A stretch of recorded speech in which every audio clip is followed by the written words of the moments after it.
내란 우두머리 혐의로 구속 기소된 윤석열 대통령의 첫 공판 준비 기일과 구속 취소 신문이 1시간여 만에 종료됐습니다. 네, 취재기자 연결해 자세한 소식 들어봅니다. 김태원 기자.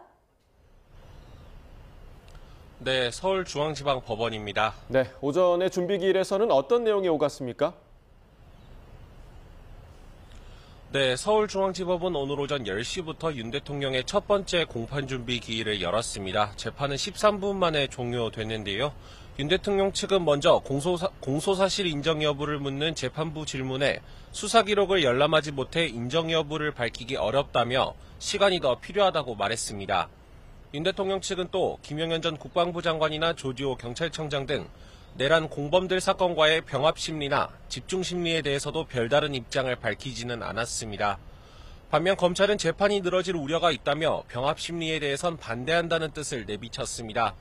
또 여러 증인을 신문해야 하는 데다가 박근혜, 이명박 전 대통령 사례에 비춰보면 매주 두세 차례 심리가 필요하다고 주장했습니다.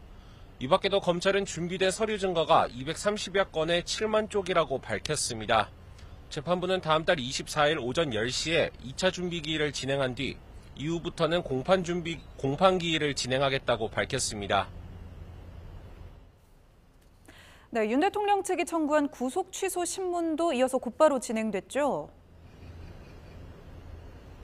네, 재판부는 별도 휴정하지 않고 곧바로 구속 취소 신문을 진행했습니다.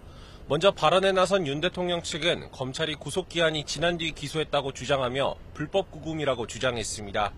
실제 구속심사에는 33시간 13분이 걸렸지만 형소법을 기계적으로 따르면 사흘, 즉 72시간을 구속기간에 추가해야 해 부당하다고 주장했습니다.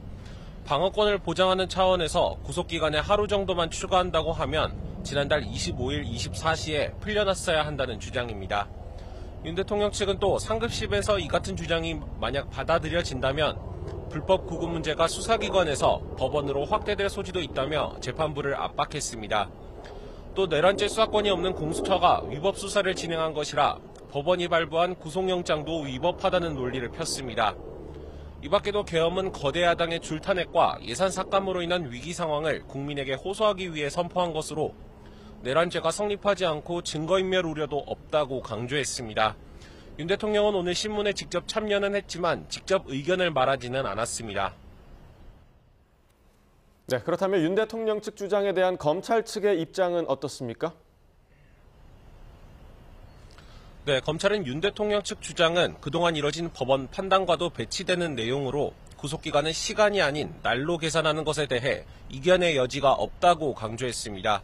법률 해석은 문헌을 근거로 하는 것이 원칙이고 윤 대통령에 대한 구속기간은 형소법과 사법부 해석에 따르면 지난달 27일 24시까지였다고 반박했습니다. 또 법원의 관할이나 수사권 문제에 대해선 사법부가 이미 체포적부심과 구속심사 등에서 한 차례 판단한 사안이라고 선을 그었습니다. 또 윤 대통령이 직무정지 상태지만 여전히 대통령 지위에 있고 내란 중요 임무 종사자들은 모두 윤 대통령이 임명한 군과 경찰의 수장들인 만큼 풀려난다면 공범이나 관계자 회유를 시도할 가능성이 있다고 강조했습니다. 재판부는 양측 의견을 심사숙고해 결정하겠다고 말하면서 1시간 10분 만에 준비기일과 구속 취소 신문을 마무리하기로 했습니다. 지금까지 서울중앙지법에서 YTN 김태원입니다.